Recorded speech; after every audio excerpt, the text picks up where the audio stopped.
Well, hello, Jeff Cutchell. It's great to be with you again on Jeff Squared. How are things? Hey, Jeff, it's going good. How about yourself? Going good.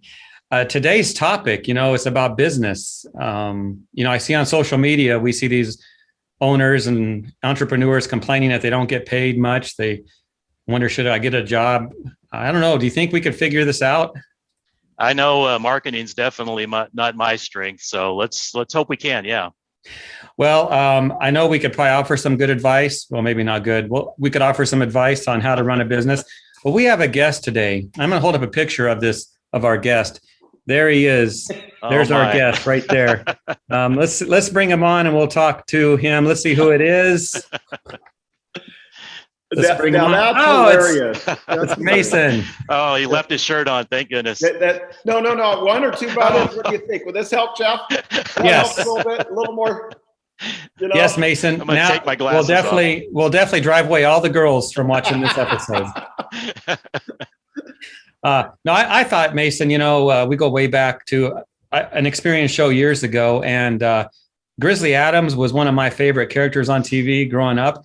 And you had that big beard, and then something happened at a show. What happened? We raised $24,000 with Barry Costa, and we shaved the beard for cancer. I was there. Okay. Yeah. I think, Mason, when that happened, we didn't know who you were. You're walking around the trade shows like, who's that guy? I looked pretty interesting. I was traveling a lot at that time, and what happened was I was raising, I think, $2,500 to help Barry Costa. And I was raising that. And then Larry Cooper from The Experience, the trade show, called me and said, can you hold on? Because I was going to shave it in April. I was like, yeah, but, September's a long time. John Don might fire me by then, But it ended up being something people really recognized was the beard. It was the ugliest, biggest beard. I mean, I was impressed. Bad, huh, Jeff? How ugly was it? I was impressed. So, Jeff Cutchell, where did you meet Mason?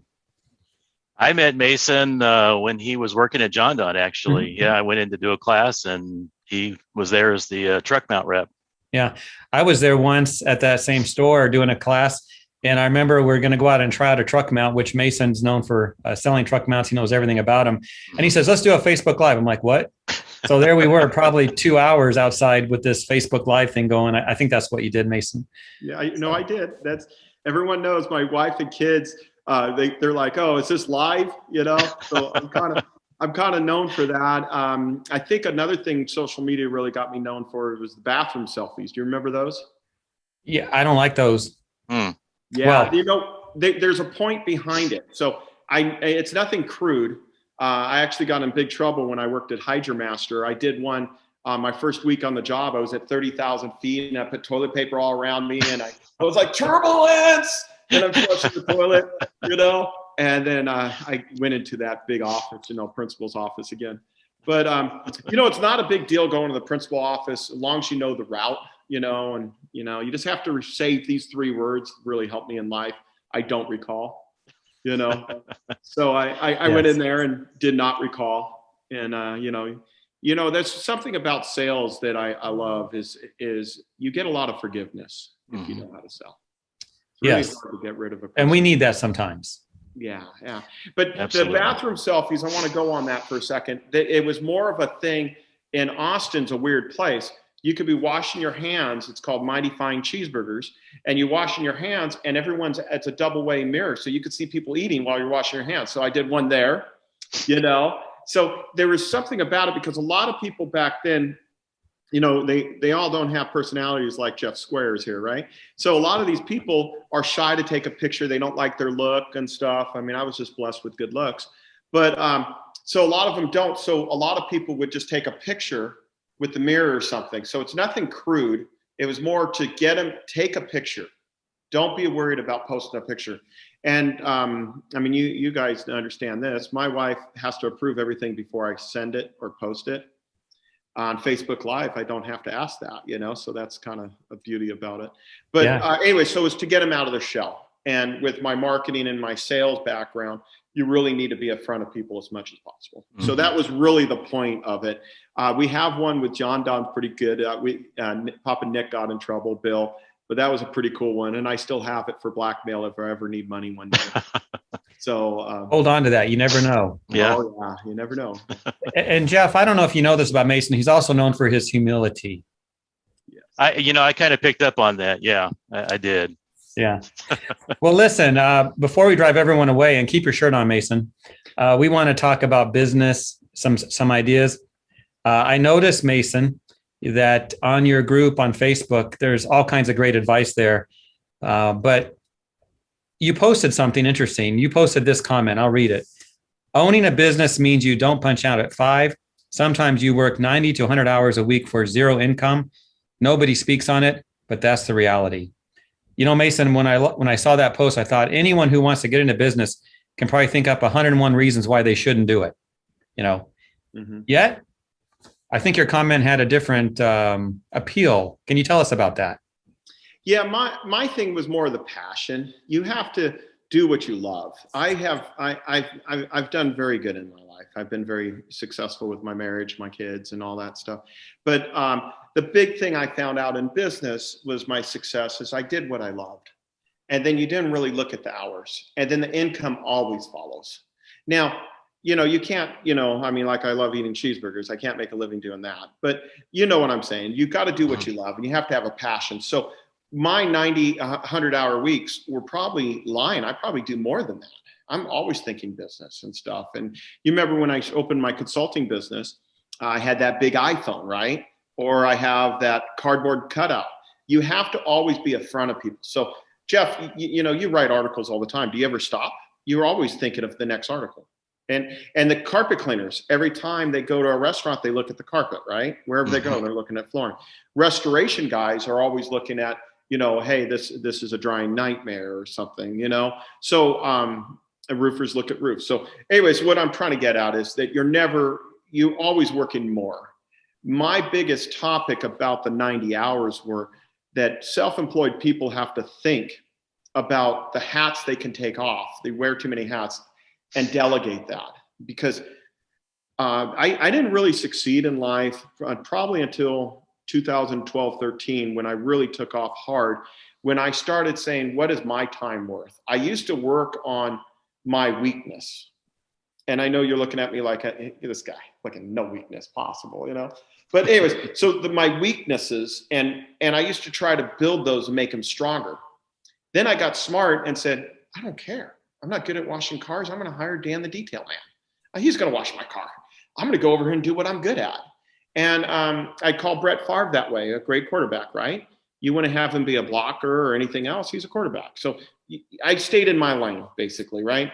I found out what I was good at, and I stayed at it, and I succeeded really well where the whole country knew who I was, and other countries, right? So yeah, absolutely. Yeah. That's interesting, which that kind of takes us into the second question. Marketing's definitely not my strength, but in teaching IICRC classes, we get a lot of new students, and they can sit through a 2-day CCT class or a upholstery class or a water class and learn some of the basics. But when it comes to marketing, it's just so diverse. It changes. It's complicated. You've got social media, you've got Google optimization and SEO. So I guess the question would be, if you were giving advice to someone starting out on a somewhat limited budget, what advice would you give them on marketing? How they can do that without getting ripped off and get the most bang for their buck on some type of a limited budget? Well, first of all, you have to know your clients, right? So that's a big thing. You go to auto shop places, they have Snap-on posters with girls on a bikini. So I don't think I would have girls on a bikini on a bike on my carpet cleaning van, right? Probably not right marketing. So you have to know your clients. But let's really talk about the marketing of the person. So after you know that client, then you also have to know how to stay in touch with them. So there's so many different avenues of marketing. And I disagree with you. You say you don't know marketing. I think you do, because marketing, after you gain that customer, which costs you $17 to $23 to get a customer, you keep them. That's part of marketing.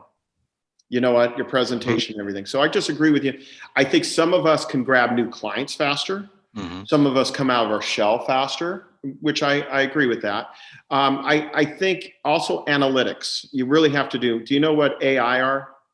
AI, artificial intelligence and stuff like that. Mm-hmm. So let's talk about companies that are successful. McDonald's is very successful.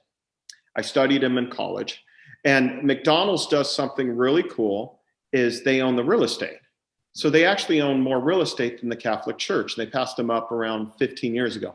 So they own a lot of real estate. So are they really making cheeseburger or are they in the real estate business, right? Watch the movie The Founder. So on McDonald's, this just happened. I got invited to 2 groups that was mind-blowing to me. Facebook contacted me because of my Masons network. They had me come to their grand opening in Austin with 50 of us. And then Oracle contacted me and said, come to their meeting. During these meetings, I was mind blown with the people I was sitting next to. I was just so happy to be in the corner, just watching, learning. Well, they talked about this. McDonald's bought an analytics company to analyze different things. Why would they pay $300 million for a company, an analytics company? They don't need to analyze cheeseburgers and fries. They bought it because they're going to start reading your license plates when you come up to the drive-thru, and it's going to come up with your top 6 or 7 items digitally so they can get you in and out faster. Is that mind-blowing? So marketing, like you said, you do have to know about the changes, right? Mm-hmm.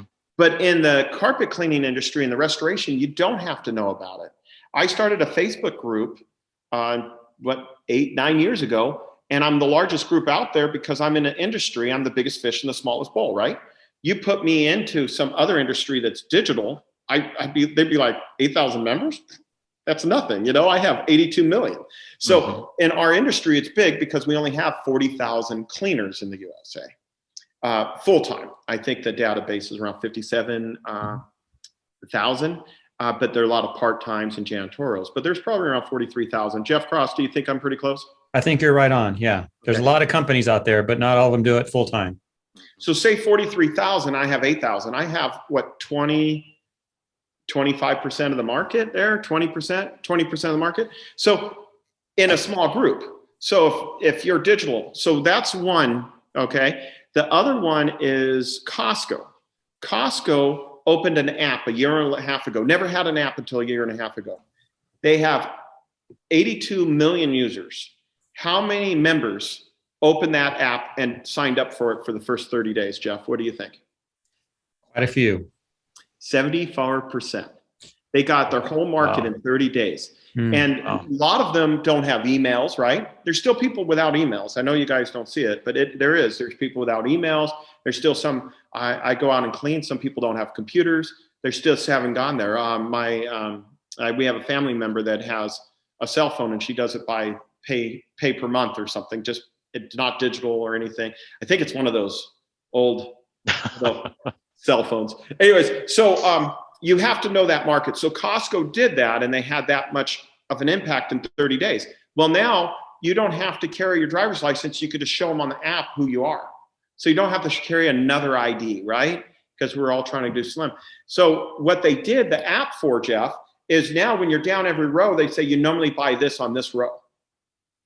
So they're adding on. You know, McDonald's has a saying, do you want fries with this, right? Do you want fries with that? I went to Jack in the Box. I know you look at me, Mr. Slender myself, but I went to Jack in the Box once a day. Anyways, so I went to Jack in the Box years ago, and they said medium or large with that combo meal. And I was like, well, is small an option? And she's like, I'm just trying to do my job, sir. I go, medium or large is fine. But it was like, that wasn't even a question, right? Because they're trained from corporate to do that. So I wasn't upset. I was just, as a businessman and a salesman, you know, I really hate the word. Everyone calls me the best salesman or the truck mount sales king. I just think I'm a nice guy. I think I just tell people the truth and be there for them. And so I don't really think I have sales skills. I think I'm a good communicator and I really care for people. But anyway, so Costco did that so they can up their sales. Do you agree? Pretty brilliant. Well, there's also companies out there, and this came from Oracle, and there's companies out there that also have too many clients. Ferrari, they have 20,000 people a year that want to buy a car, and they only make 7,700 of them a year. So they hired a company called Pathfinders to find out who were their top 50 clients. And then they made an oak box and they put a Ferrari key in it. And they said, we're going to go to these 50 clients and we're going to sell a custom car called the Quad. And this car is just going to be sold to 50 people only. So the analytics company found that 50 and they went. So Jeff Cross, help me with this. How many of those people after they analyzed bought that car? Well, I would say 50. So this is how the sale went. They went up to Jeff and said, hey, would you be interested in buying this car? It's called the Quad. And Jeff's like, okay, how much horsepower? 750, 900, we don't know. How much? 1.1, 1.3 million euro, we don't know. When it was going to be available, we don't know. What's it going to look like? We don't know. 49 of 50 bought it. The only guy who didn't was sick, health reasons. But you nailed it. So they know their client, right? Mm-hmm. So now I'm not saying we sell $1 million cars, right? But why can't we do the same approach and know our clients? If you know your clients and you know who's not your client, that's going to help. A lot of my friends think $9 a room is, they're going to make up profit with a loss. You're not. You got to charge for your time. And if they don't want to pay, they're not your right client. I mean, Jeff, you teach classes. Both of you guys teach classes. They pay for the class, don't they? Mm-hmm. That's it. Yeah. You just pay. So I do agree marketing. I think there's 3 legs in business, but really marketing, the 2 easiest legs is equipment. Anyone can buy equipment. And then the second leg is to learn how to do a professional job. Now, I know there's a lot of detail cleaners out there like, I can clean circles around you. And I agree.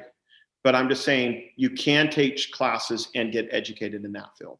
Mm-hmm. I think the hardest one is to market it and get clients. Do you agree? Marketing is the hardest one? So anyone who doesn't spend money on marketing and get it is crazy. I have a friend that said, oh, well, they were charging me $400 a month and I was only getting $4,000 a month in business. And I was like, can I pay him $4,000 a month? I mean, are you really, and how are you finding out where those clients are coming from? But I believe, we should do a game together. We should probably start a company from scratch and just document the whole way. I don't believe starting a company from scratch today would be as hard as it was in the 70s and the 80s. I think my father is a very excellent salesman. I remember late 70s and early 80s, he would have to stop and find a payphone to call back a beeper, right? So I think today our digital world, booking online, how to reach people. I used to advertise in the yellow pages. It was $1,000 a month because I could reach the Coca-Cola guy or someone where I could never door knock or meet him. I think digital is the way to go. I think it's crazy if people aren't spending the money on that. I've heard in the past, it's kind of a joke, but an entrepreneur will work 80 hours in order to avoid 40. And that was kind of my post. Mm-hmm. Why do you work? Being self-employed is working 80 hours, not 40 for the same pay. The difference is you said zero income and, that's not going to last forever. No, you nailed it. And you have to make a profit and you have to make money for your time. The hardest thing I had to learn, and my wife taught me this, is the word no. And you have to learn the word no. Sometimes you just have to tell the client no. And that's a big thing. You have to know your cost of doing business. And you guys teach a lot of classes on that.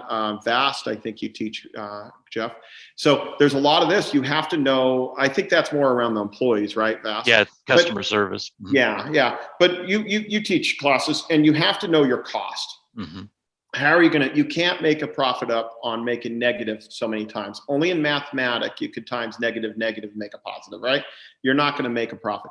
But yes, you're right, $0. So what I was meaning there is in Alaska, I taught a marketing class and I went across the street to Walmart and I bought like 10 caps and I'm wearing all these caps. And I was teaching self-employed wears a lot of hats. But when you start lining up the right person, you don't have to wear those hats. I'm not a really good car detailing. I had Dan, the detail man. Mark, 2 days a week, would check my vans, oil, products in there. You just learn. You learn to be a delegator, right? Yeah, that makes sense. CEO sense. of your company. Well, and then let's go back and talk real fast. Sorry, Jeff, but let's go back and talk about the guy who's owner operator. Mm-hmm. This still works with you. And how this works with you, if you're self-employed and you want no employees because you're scared of texting and driving, you're scared of payroll, you're scared of paying their salary, I get it. I'm with you. I think it's beautiful if you could be self-employed by yourself and no employees. I think that's a great business concept. This still works for you. You could still get a monthly pass and wash your car once a week. You can still hire QuickBooks Online or a bookkeeper part-time. I'm not saying go out and have $500,000 a month in payroll. I'm saying all this works today. We have avenues to hire companies. You have one, what is it called? Marketing Zoom? Mm-hmm. Zoo, right? Yep. Am I right? Yes. How much would that cost me to hire you all month for that data?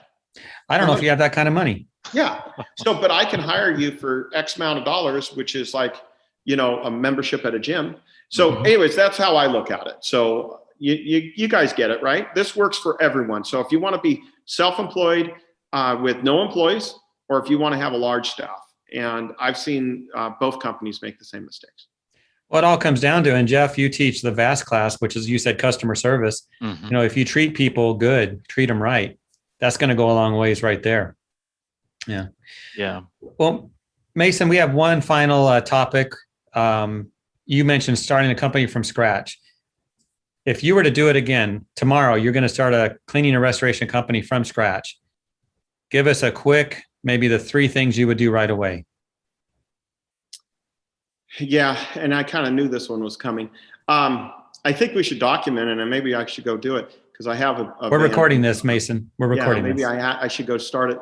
I clean a little bit now, but I'm more on the consultant side. I do storm chasing, but I think what I would first do is write my mission statement, my goals, and why my company policy, how I look at my customers, or and stuff. I think a mission statement is very important. So that would be the first step. I take business really serious to every avenue. The equipment would not be a big deal. You could do VLM, you could do truck mount, you can have drying equipment.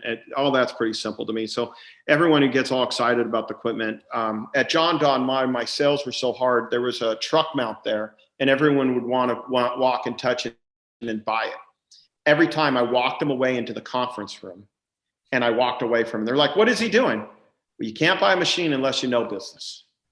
And I would tell them about their cost of doing business. So the first thing I would do is a mission statement. And the second thing I would do is knowing my cost. And then I would know my target market. If I'm going to sell a widget and only one of those gets sold every 20 years, I don't think that's a good target, right? So I would know my target clients. So in my industry, when I got into business, I approached a lot of apartment complexes, and the apartments worked well because I could do water damage within an hour. They didn't care if I left. So my restoration company took off to millions because of that, even though my cleaning side was only doing $60,000 a month, right? So, but I had 7 trucks on the road all day, and I could be anywhere in Orange County in an hour. So I would know my target market. I would know my equipment. And then I would do something that I don't think people really think is retaining the customers so I can have an exit strategy. I'm 51 years old, and I don't think I want to be scrubbing carpet when I'm 70. I don't think so. And being 51, I'd probably look at part-time employees, and different things. But I would definitely do it again.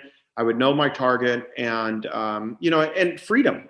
Well, a lot of these carpet cleaners and restorers have freedom. I know they work crazy hours, but they don't miss a baseball game, right? They don't miss an anniversary and stuff like that because they could be home. When you work for someone, you have to go when they say, or quit, right? Or get laid off. But yes, I think that's kind of mine. What's kind of your approach? Do you like the mission and stuff? Yeah, I do. What do you think, Jeff? Yeah, I think that makes perfect sense. So, and then you would have to know the cost. And they taught me this in college, and this is in the 80s, so I'm dating myself. But in college, they said it used to cost $7.42 to gain a client. And that was your hard cost, and that's how much print advertising and all to get a client. Mm-hmm. Now, today, I believe the cost is closer to 17 to 23. Now, I know a lot of restorers are paying maybe plumbers $200, $500, $1,000. I know pay-per-click for water damage keyword is probably $90 a word or click. Something really high. Where if you go to a different word, it could be 30 cents a click, right? But I don't think Google AdWords, Facebook AdWords is the key. I think it's just another tool in your bag. I think retaining customers, doing stuff in your neighborhood, the chamber, different things like that, and keeping your driving radius down. We used to be able to drive far, and it wouldn't take you so long because less people. But I think today, really, I would do a small radius, 15 or 20 miles, and I would just say no to the rest unless it made sense. Yeah. The issue is I do a lot of storm chasing now, Jeff, and I'm always at every hurricane. And you got to be prepared for that, because when we go into Lake Charles during all those hurricanes, we drive 2.5, 3 hours away to a hotel. And then during that drive, every roof got torn off. So there's nails in the road and I get flat tires. So you really have to know all that aspects of business. If you're going in there just to make it rich, you have the wrong drive. No, good words of wisdom. I know we often think of, there's a job there to do, I'm going to go do it. Think about all the ways to get there. Mm-hmm. Yeah. All right. But you see it in your own industry, right? I mean, you write all these articles and stuff, and some articles you're really passionate about, but it's like, hey, this isn't the right month to write it, right? So like breaking up is hard to do. You don't write that on Valentine's Day, right? so you save that for summer months or something, when everyone's in shape and surfing. But and then the thing I want to talk about that really blew my mind is in 1 year I was in 300 hotels, 180 planes. I was in every state but 2, Vermont and Hawaii. And I saw all the changes. Like in Alaska, my biggest question in Alaska, I asked Scott, a good friend of mine, I asked him, I go, so how many houses have air conditioning? And he's like, yeah, I saw one in the 80s, Wow. Well, their high is 55 degrees. So they don't need air conditioning. Now, commercial buildings had them, of course. And you have to know that market. So what do they do in the off season? So you really have to know your target is not just your client, is seasonal, different stuff. But I guarantee there's no business that I could get involved with that if I research these basics, that I would be successful. Mm-hmm. And I don't think I'm brighter than anyone else. I think I'm probably pretty determined. I really love people, and I look at it as a blessing. So as a child, my sales, my brother is very successful. Got 2 of them, they're very successful. But my brother sales me. But what I learned really big from my parents at a young age is I was like 6 or 7, and every day my mom had a chalkboard. And on this chalkboard, she would do a sales terminology every day. So on this one that I remember, and this is probably why I own 2 Corvettes, she had say something positive about the sale, something negative, and something positive. So we made a sales sandwich. Mm-hmm. And during the sales sandwich, the 2 outer ones, the positive would be the bread, and then the middle would be the beef, right? She said, buying the Corvette is a beautiful sports car. And the bad news is you can't, or for the best price, right? You can't look good getting in or out of it. Then something positive again, compared to other sports cars, $50,000 Corvette is a steal for what you get. So now you're more relatable and you're talking about it. I always had a problem with saying something negative in the middle because it's supposed to be the beef and the meat and the bones. But what happens is by you being honest, that little beef is your sale. They relate to you. You're not just, hey, do this. Hey, do it. You're just talking when you're being realistic and you're being a friend. So I don't think these companies today want to hire salespeople. I don't think you change someone into a salesperson. I think you're either groomed or born that way. So my brother and I have big conversations on this. So like I was telling you earlier, I'm not good at washing cars. So don't hire me to wash your car, right? Let me do what I do. And you get someone in that lane, and we stay in our lanes. Now we should all help out each other. I should be out there helping, but you're not going to hire me to do that. Good words of wisdom. Appreciate it, Mason. I guess we'll have to have you on for a part 2 of this topic. It can go on and on, can't it? Yeah, it sure can. I think we should probably document this ride. So I think you guys heard it here on it. I think we'll do that. We'll document it. Will you be part of that, Jeff Square? Sounds good. Okay. All right, Mason. Thank you so much. Yeah, thank you. Thank you, guys.